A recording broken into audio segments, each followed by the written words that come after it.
శ్రీ మహాగణాధిపతయే నమః. శ్రీ గురుభ్యో నమః. కార్తీక పురాణం 9వ రోజు.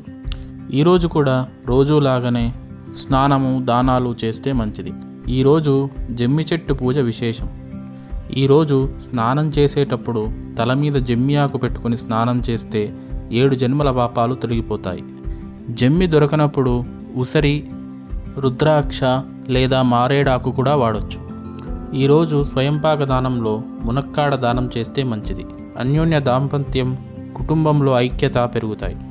ఈరోజు జమ్మి పత్రాలతో శనైశ్వరుణ్ణి పూజిస్తే సకల శని దోషాలు తొలగిపోతాయి. ఈరోజు శివుణ్ణి విభూతితో పూజించి ఆ విభూతి ధరిస్తే నరక భయం ఉండదు. శివుణ్ణి ఆవు పెరుగుతో పూజించి ఆ పెరుగుని తీర్థంగా తీసుకుంటే సకల సంపదలు లభిస్తాయి. దారిద్ర్యం తొలగిపోతుంది. ఈరోజు కథ. పూర్వం ఒకసారి నారద మహర్షి భూలోక సంచారానికి వచ్చాడు. భూలోకంలో మానవుల కష్టాలు చూసి నారదుని హృదయం చలించిపోతుంది. అప్పుడైన సరాసరి వైకుంఠానికి వెళ్తాడు. అక్కడ విష్ణువుతో ఏం చేస్తే కలియుగ మానవుల కష్టాలు తొలగిపోతాయి అని అడుగుతాడు.